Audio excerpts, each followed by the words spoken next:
नाही काय झालं पिलीला माझ्या मग काय झालं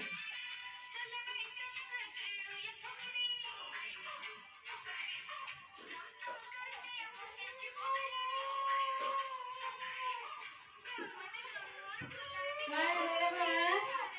बाळा काय झालं डोळ्यातून पाणी झाले